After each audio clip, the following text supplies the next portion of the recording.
రంగారెడ్డి జిల్లా షాబాద్లో దారుణం వెలుగు చూస్తుంది. ఆరుగురిని కత్తితో పొడిచి హత్య చేశాడు రాజ్ కుమార్. గతంలో తనపై పోక్సో కేసు పెట్టారన్న కక్షతో ఈ ఉదంతానికి పాల్పడినట్లు తెలుస్తుంది. తన భార్య, ఇద్దరు పిల్లలతో సహా మరో ముగ్గురిని అతి కిరాతకంగా హత్య చేశాడు నిందితుడు. మే 16న బాధితురాలు తల్లి రాజ్ కుమార్ పై పోక్సో కేసు పెట్టినట్లు సమాచారం. దీంతో అప్పటి నుంచి కక్ష పెట్టుకున్న నిందితుడు రాజ్ కుమార్ బెయిల్పై తిరిగొచ్చి బాధిత బాలిక, ఆమె తల్లి, నానమ్మతో పాటు తన భార్య, ఇద్దరు పిల్లలను కత్తితో పొడిచి హత్య చేశాడు. అనంతరం తాను ఆత్మహత్య చేసుకుంటున్నట్లు తల్లిదండ్రులకు ఫోన్ చేసి చెప్పాడు నిందితుడు. తల్లిదండ్రుల సమాచారంతో ఘటనా స్థలానికి చేరుకున్న పోలీసులు రాజ్ కుమార్ కోసం గాలిస్తున్నారు. 2 వేర్వేరు ప్రాంతాల్లో మృతదేహాలను గుర్తించి ప్రభుత్వ ఆసుపత్రికి తరలించారు. షాబాద్ మండలం దైవాలగూడలో జరిగిన ఘటన ఒక్కసారిగా అందరినీ షాక్కు గురిచేస్తుంది. ఘటనా స్థలానికి సిపి తరుణ్ జోషి, డీసీపీ యోగేష్ గౌతమ్ చేరుకున్నారు. ఎలాంటి అవాంఛనీయ ఘటనలు చోటు చేసుకోకుండా భారీ పోలీస్ బందోబస్తు ఏర్పాటు చేశారు. డాగ్ స్క్వాడ్తో తనిఖీలు నిర్వహిస్తున్నారు.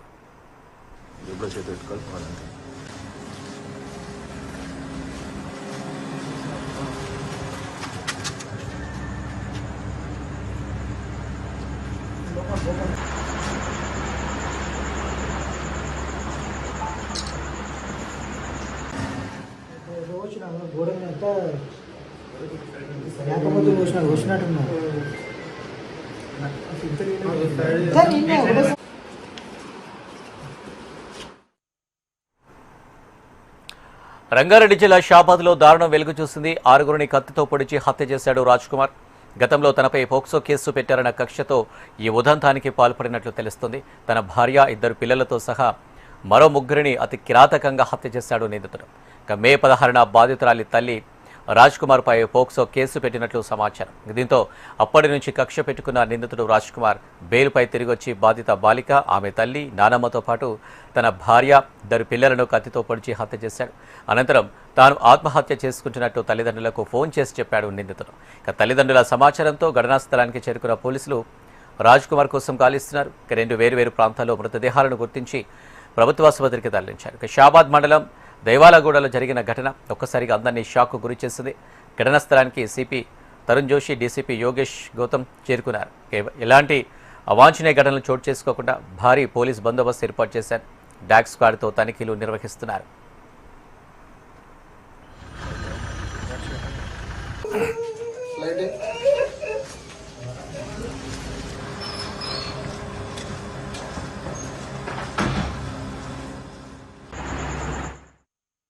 ఇక రంగారెడ్డి జిల్లా షాబాద్లో జరిగిన దారుణానికి సంబంధించి మరిన్ని డీటెయిల్స్ మా తెలంగాణ ఇన్పుట్ ఎడిటర్ రమణ అందిస్తారు. రమణ, చాలా దారుణమైన విషయం అంటే చెప్పాలి. రంగారెడ్డి జిల్లా షాబాద్ లో ఈ విషయం చోటు చేస్తుంది. ఎవరైతే రాజ్ కుమార్ అనే ఏమిస్తున్నారో తనపై ఒక బాలికకు సంబంధించి బాలికతో అసభ్యంగా ప్రవర్తించేందుకు వారు పోక్సో కేసు పెట్టారు. ఆ పోక్సో కేసులో భాగంగానే దానిపై ప్రతీకారంగానే ఈ హత్యలు చేసినట్టుగా అనుమానాలు వ్యక్తమవుతున్నాయి.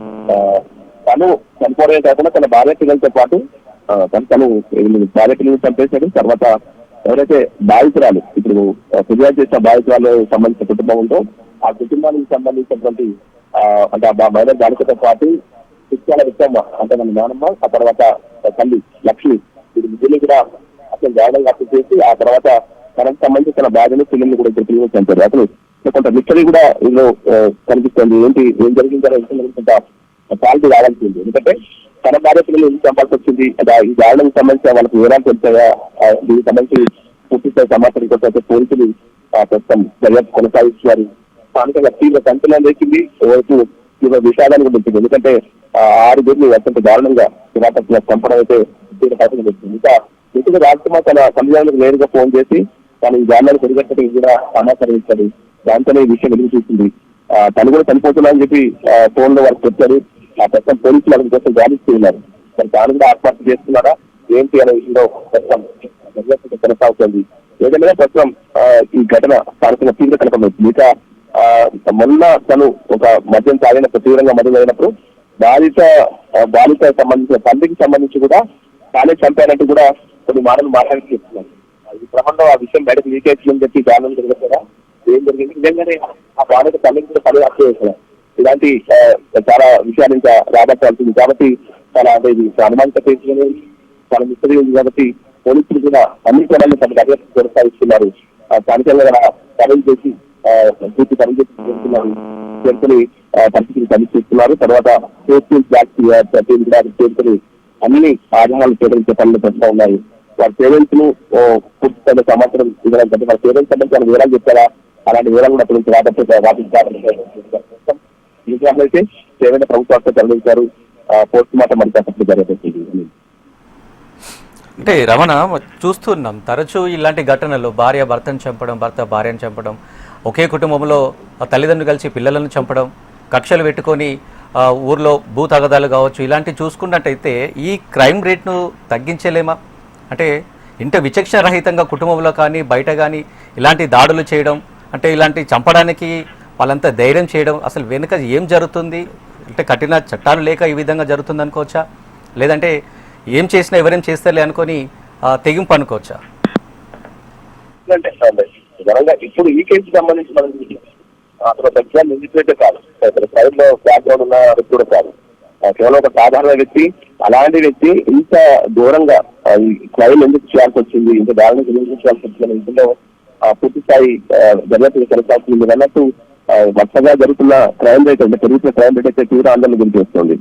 సొంత భార్య పిల్లలు చంపుకోవడం కావచ్చు, కుటుంబ సభ్యులను చంపుకోవడం కావచ్చు, అన్ని తీవ్ర స్థాయిలో పెరిగిపోతున్న ఈ క్రమంలో అంటే మానసిక పరిస్థితుల్లో వస్తున్న తేడాలు కావచ్చు, ఇవన్నీ కూడా మనకు మానసిక నిపుణులు కూడా ఎన్నో రోజులు ఆందోళన వ్యక్తం చేస్తున్నారు. అంటే ఇటు సైబర్ క్రైమ్ సంబంధించి ప్రధానంగా ఈ మధ్యకాలంలో మనం చూడొచ్చు, ఈ వెబ్ సిరీస్ కావచ్చు, క్రైమ్ రేట్ పెంచే విధంగా ప్రేరేపించే విధంగా చాలా కంటెంట్ వెబ్ సిరీస్ వస్తుంది.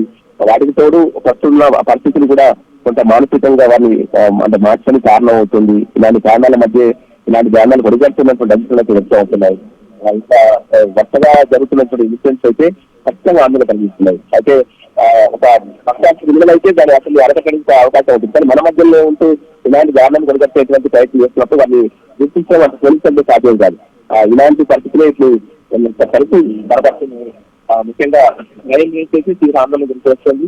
మానసిక పరిస్థితులు కూడా కారణం అవుతుందని చెప్పొచ్చు. ఒక చిన్న అంటే బయట బాలికపై అతను విధంగా ప్రవర్తించడం కావచ్చు, ఇవన్నీ తీవ్రస్థాయిగా అతని మానసిక పరిస్థితులు ఏ విధంగా ఉన్న విషయంలో కూడా పోలీసులు కొంచెం దర్యాప్తు కొనసాగిస్తారు. ఈయన రాత్రి తీవ్రంగా మద్యం కూడా తీసుకున్నట్టు చెప్తున్నారు. మరి వాటి కారణాల ఎందుకంటే తన పిల్లలను చంపుతున్నాడు, తన పిల్లలతో పార్టీని చంపేశాడు. కాబట్టి ఇవన్నీ పూర్తి స్థాయి కూడా దాదాపు అవసరం కనిపిస్తుంది. ఏదైనా ఇంత పెద్ద దారుణం అయితే ఈ కల్ప ప్రాంతాలు ఎప్పుడైనా చూడలేదంటూ కూడా షాబాద్ కల్ప ప్రాంత ప్రజలు చెప్తున్నారు. తీవ్ర సంచలనంగా వారికి చేసి నిందితుల కోసం అయితే ముమ్మరంగా జాలికి తీసుకెళ్తారు. మరి పాల్పోయారా లేకపోతే తాను కూడా ఇక్కడ ఆత్మహత్య చేస్తున్నారనే క్రమంలో అయితే ప్రస్తుతం పోలీసులు కొనసాగుతుంది. అంటే రమణ, న్యాయ వ్యవస్థలో న్యాయం లేదనుకోవచ్చా? ఎందుకంటే ఎన్ని హత్యలు చేసినా ఎన్ని దారుణాలు చేసినా జైలుకి వెళ్ళి రావచ్చు, తర్వాత ఎన్ని హత్యలు చేసినా కానీ ఎవరేం పట్టించుకోరు, ఎలాంటి కఠిన చట్టాలు లేవు, ఎలాంటి కఠిన చర్యలు ఉండవని ధైర్యమా? లేకపోతే ఈ బెయిల్ ఇవ్వడం ఎందుకు? బెయిల్ ఇస్తే ఇలాంటి దారుణాలు జరుగుతాయని తెలియదా న్యాయ వ్యవస్థలో? అంటే కఠిన శిక్షలు విధిస్తే నెక్స్ట్ టైంకి ఎవరు చేయరు అనేది న్యాయ వ్యవస్థలో లేదా? దర్యాప్తు ముమ్మరంగా కొనసాగించి కఠినంగా శిక్షపడే విధంగా చేయడం ద్వారా ఇలాంటి కేసులు అయితే ఒక పునరావృతంగా కూడా చూసేటువంటి అవకాశం అయితే ఉంటుంది. సాధారణంగా మనం కూడా ఇలాంటి కేసులు కొంచెం సురక్షణ తీసుకుంటూ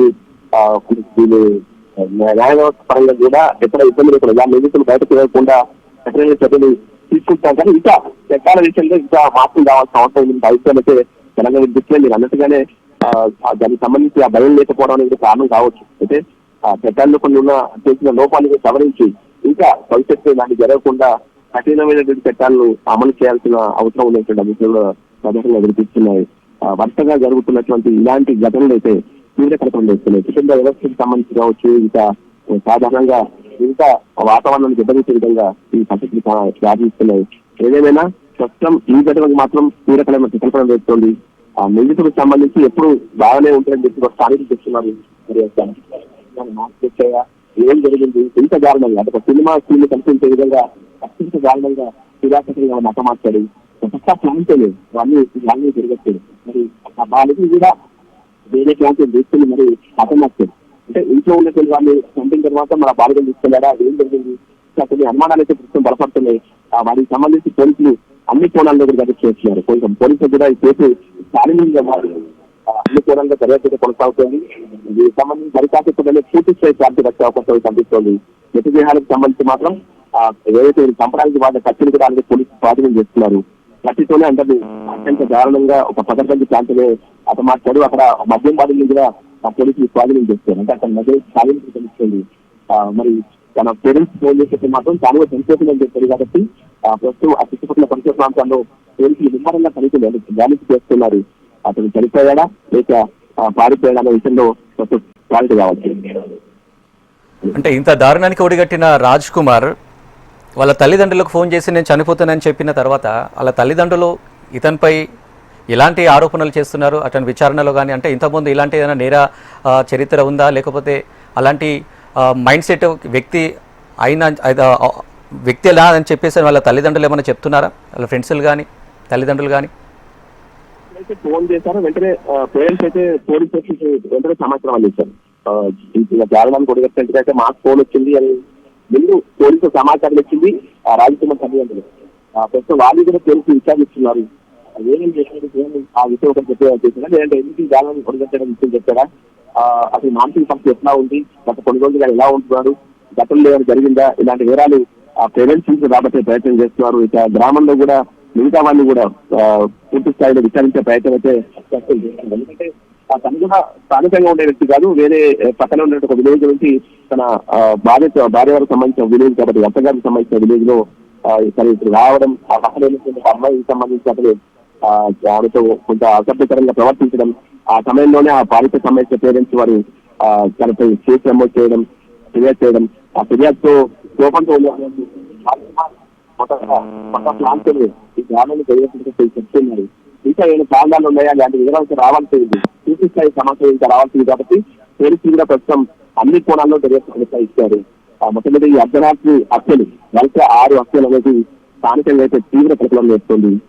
అన్ని కోణాల్లో దర్యాప్తు కొనసాగుతుంది. నిందితుడికి సంబంధించి నిజంగానే అతను చనిపోయాడా లేక పారిపోయాడా అనే కోణంలో దర్యాప్తు కొనసాగుతుంది. ఒకవేళ నిందితుడు ప్రాణాలతో బయటపడితే ఈ కేసుకు సంబంధించి మరిన్ని వివరాలు వచ్చే అవకాశం ఉంటుంది.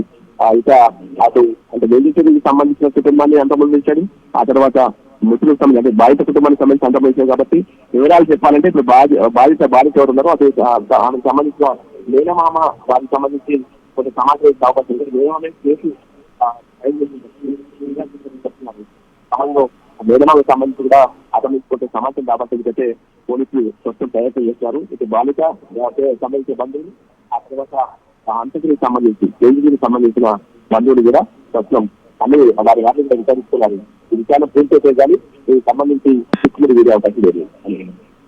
అంటే రమణ మీరు అన్నట్టు ఒకవేళ ఒకవేళ చనిపోతే అది ఎలా ఉంటుందో చెప్పలేం, కానీ ఒకవేళ బతుకుంటే ఒకవేళ ఆచూకీ లభ్యమైతే ఇలాంటి శిక్ష వేస్తే బెటర్ అంటారు. చట్టాలు ఉన్నాయి, వస్తుంది కాబట్టి ఏదైనా చట్టాన్ని లోపడే జరుగుతుంది. విషయాన్ని కొనసాగిస్తారా ఆ విషయాన్ని తన వేగవంతంగా పూర్తి చేసిన తర్వాత నిందితుడికి అంటే ప్రస్తుతం పోలీసులు నమోదు చేసే సెక్షన్స్ కూడా అది ఓన్లీ అత్యాచార నేరం కాకుండా అనేక కోణాల్లో సెక్షన్లు ఉన్నాయి. కాబట్టి తీవ్రమైనటువంటి శిక్ష పడే అవకాశాలు దాదాపు కనిపిస్తోంది. అలా గుర్తించే వరకు కూడా ఛాన్సెస్ ఉన్నాయి. కాబట్టి తీవ్రమైన సెక్షన్లకి అంటే దానికి సంబంధించిన సెక్షన్లు ఉన్నాయి. కాబట్టి తీవ్రమైన నేరగానికి పరిగణించారు. కాబట్టి ఖచ్చితంగా కఠినమైన శిక్ష పడే అవకాశమే కనిపిస్తుంది. రమణ నిజంగా చూసుకున్నట్టయితే తరచూ ఘటనలు జరుగుతున్నప్పుడు కానీ గతంలో ఘటనలు చూస్తే కానీ భవిష్యత్తులో ఇంక ఎలా ఉంటుందో తెలియని పరిస్థితులు ఉన్న ఒక నేపథ్యంలో ఇలాంటి తరచూ ఘటనలు జరుగుతున్నప్పుడు ఎవరు ఏం చేస్తారనే భయం ఒకటి, ఇంకోటి ఇది ఒక నిత్యకృత్యం అయిపోయింది, ఒక ఫ్యాషన్ అయిపోయింది వీళ్ళందరికీ. అంటే ప్రభుత్వం దీనిపై కఠిన చర్యలు తీసుకోవాలి, అలాగే న్యాయ వ్యవస్థలో కావచ్చు ఇటు చట్టంలో కావచ్చు కఠినమైన నిర్ణయాలు తీసుకొని ఒక బహిరంగంగా ఇలాంటి వ్యక్తులకు కఠిన శిక్షలు వేస్తే నెక్స్ట్ చూసే వాళ్ళకైనా ఇలాంటి దారుణాలు ఘటనలు జరగకుండా ఉండే అవకాశాలు చాలా ఉంటాయని నాకు అనిపిస్తుంది. మీరేమంటారు? భారతీయ శిక్షణ సంబంధించి రాజ్యాంగం చాలా చట్టాలు చేయబడినాయి. సో ఆ చట్టాలు కాదని దానికి సంబంధించి అంటే మనం విజయాలు చెప్పలేదు. ఖచ్చితంగా అంటే మిగతా వారి మాత్రం ఇలాంటి వేరే చేయరాని పరిస్థితులు ఏర్పడే విధంగా మాత్రం చట్టాల్లో మార్పులు రావాల్సిన అవసరం ఉన్నటువంటి డిమాండ్ అయితే చాలా మందిగా అనిపిస్తుంది. ఎవరైనా కూడా ఇలాంటి వారైనా కూడా నిందితులు ఇలాంటి కేసుల నుంచి బయటపడడానికి అవకాశం లేనటువంటి ఒక భరోసా శిక్షలు ఆ విధంగా పడ్డప్పుడు మాత్రం మిగతా వారిని కూడా ఇలాంటి భయాలు ఏర్పడే అవకాశం ఇంకా ఇలాంటి దేశాలను దేనికి వెళ్తుందా మరి ఇంతకుముందు మాట్లాడుతుంది ఇవన్నీ కూడా మానసిక పరిస్థితులపై తీవ్రంగా ప్రభావం చూపుతుంది.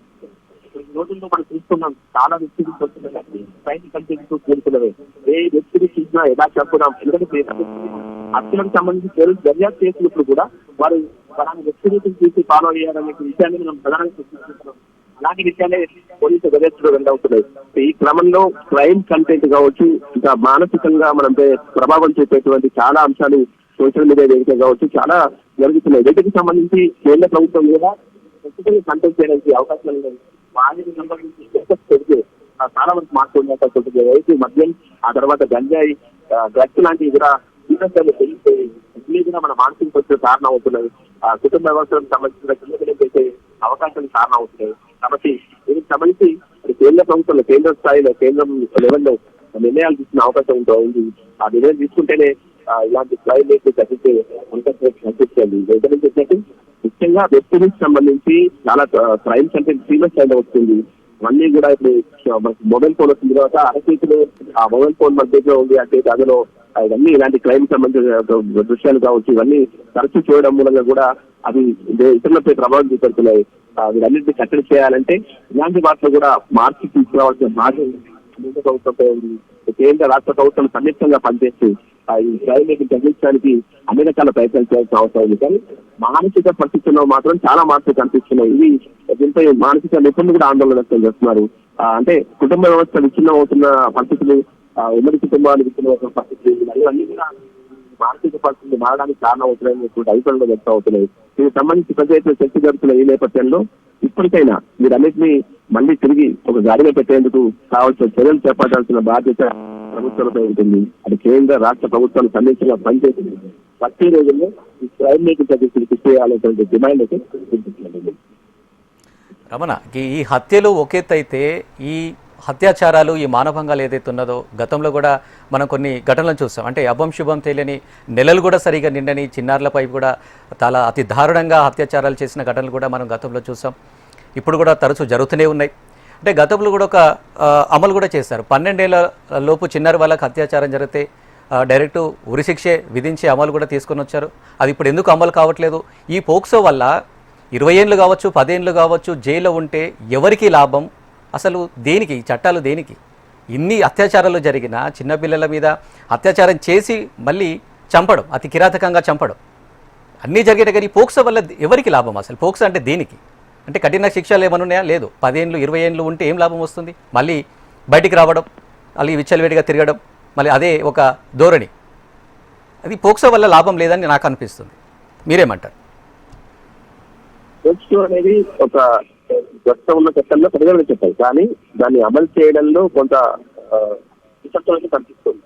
ఇలాంటి చర్చ మనం చేయాల్సిన రాజ్యాంగ పరమైన అంశాలు ఇలాంటి మనం అంత ఈజీగా మాట్లాడుకోలేము. కానీ ఏదేమైనా మీరు అన్నట్టు మైనర్లపై ఈ అత్యాచారాలు అఘాయిత్యాలు అయితే తీవ్రస్థాయిలో పెరిగిపోయినాయి. అత్యంత దారుణంగా చంపడం మన రాజస్థాన్ లో చూసాం. చాలా పంచగా జరుగుతున్నాయి క్రైమ్ అయితే. అందులో చాలా చెప్పుకోవాల్సిన అంశాలు ముఖ్యంగా ఇప్పుడు ఎంతమంది చెప్పినట్టుగా ఈ వెబ్సైట్ సంబంధించిన వీడియోస్ ఇవన్నీ కూడా ఈ ఫోన్లలో చాలా తీవ్రస్థాయిలో ఉన్నాయి. వాటి అన్నింటినీ మీరు కట్టడి చేసేవాళ్ళు వీటిని కంట్రోల్ చేయడం ఈజీ కాదు. దానికి కారణం ప్రధానంగా మనకి ఈ మొత్తం మొబైల్ ఫోన్లు కావచ్చు, సోషల్ మీడియా వేదికగా జరుగుతున్నటువంటి వ్యవహారాలు కావచ్చు ఇవన్నీ కూడా కారణం అవుతున్నాయి. ఖచ్చితంగా వీటిపై ఈ కంటెంట్ పై దృష్టి పెట్టాల్సిన అవసరం ఉంది. ఆల్రెడీ పోలీసులు కూడా ఇలాంటి కంటెంట్ ఎవరైనా చూసినా పిల్లలకు సంబంధించినటువంటి ఆ విషయాలు చూసినా కూడా మనకు పిల్లలు చెప్పాలి. తెలంగాణ పోలీసు చాలా రోజులుగా దాంతో సీరియస్ గా ముందుకు వెళ్తుంది. ఖచ్చితంగా వీటికి సంబంధించినటువంటి వ్యవహారంలో ఇంకా మరిన్ని జాగ్రత్తలు తీసుకుంటే ఈ పిల్లలకు సంబంధించి వారిపై జరిగే అఘాయితులకు సంబంధించి కంట్రోల్ చేసే అవకాశం ఉంది. ఇంకా చిన్న పిల్లలకు ముందు నుంచి కూడా అమ్మాయిలకి వారికి సంబంధించి మంచి చర్యలు చెప్పేటువంటి ఒక బాధ్యత కూడా స్కూల్స్ పేరెంట్స్ కూడా ఉంటుంది. పేరెంట్స్ అది స్కూల్స్ లో కూడా వారికి ముందు నుంచి కూడా ఈ వీటికి సంబంధించిన జాగ్రత్తలకు సంబంధించిన విషయంలో వారి అవేర్నెస్ విషయంలో ఖచ్చితంగా వారికి అవన్నీ తీసుకురావాల్సిన బాధ్యత కూడా ఉంటుంది. వీటన్నిటినీ అమలు చేసి క్లైమేట్ తగ్గించే అవకాశం ఉంది. ఇంకా పోక్సో చట్టాలు అంటే చాలా కఠినమైన చట్టాలు. చట్టాలను ఖచ్చితంగా అమలు చేస్తే అసలు ఆ నిందితుడు బయట కూడా రాకుండా ఉండేటువంటి అవకాశాలు ఉంటాయి. కానీ మనకు చట్టాల్లో ఉన్నటువంటి కొన్ని నిపుణులను ఆధారంగా చేసుకుని నిందితులు బయటపడిచేస్తున్నారు. అది కారణం అవుతుంది. ఖచ్చితంగా పోలీసు దర్యాప్తు పక్క ఆధారాలతో పక్క సాక్ష్యాధారాలతో ముందుకెళ్తే చాలా కఠినమైన కేసులు పడే విధంగా చర్యలు చేపట్టే అవకాశాలు అయితే కనిపిస్తున్నాయి. ఆ విధంగా కృషి చేయాల్సిన అవసరం బాధ్యత ఆ ప్రభుత్వాలపై తెలుసుకుంటుంది. Right Ramana, thank you.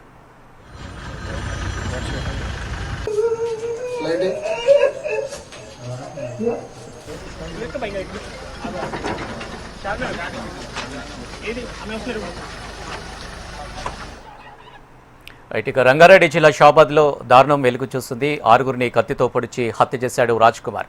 గతంలో తనపై పోక్సో కేసు పెట్టారన్న కక్షతో ఈ ఉదంతానికి పాల్పడినట్లు కూడా తెలుస్తుంది. తన భార్య, 2 పిల్లలతో సహా మరో 3గురిని అతి కిరాతకంగా హత్య చేశాడు నిందితుడు. ఇక మే 16న బాధితురాలి తల్లి రాజ్ కుమార్పై పోక్సో కేసు పెట్టినట్లు కూడా సమాచారం. ఇక దీంతో అప్పటి నుంచి కక్ష పెట్టుకున్న నిందితుడు రాజ్ కుమార్ బెయిల్పై తిరిగి వచ్చి బాధిత బాలిక, ఆమె తల్లి, నానమ్మతో పాటు తన భార్య, 2 పిల్లలను కత్తితో పొడిచి హత్య చేశాడు. అనంతరం తాను ఆత్మహత్య చేసుకుంటున్నట్లు తల్లిదండ్రులకు ఫోన్ చేసి కూడా చెప్పాడు నిందితుడు. ఇక తల్లిదండ్రుల సమాచారంతో ఘటనా స్థలానికి చేరుకున్న పోలీసులు రాజ్ కుమార్ కోసం గాలిస్తున్నారు. 2 వేరువేరు ప్రాంతాల్లో మృతదేహాలను గుర్తించి ప్రభుత్వ ఆసుపత్రికి తరలించారు. ఇక షాబాద్ మండలం దైవాలగూడలో జరిగిన ఘటన ఒక్కసారిగా అందరినీ షాకు గురి చేసింది. ఇక ఘటనా స్థలానికి సిపి తరుణ్ జోషి, డీసీపీ యోగేష్ గౌతమ్ కూడా చేరుకున్నారు. ఎలాంటి అవాంఛనీయ ఘటనలు చోటు చేసుకోకుండా భారీ పోలీస్ బందోబస్తు ఏర్పాటు చేశారు. ఇక డాగ్ స్క్వాడ్తో తనిఖీలు కూడా నిర్వహిస్తున్నారు.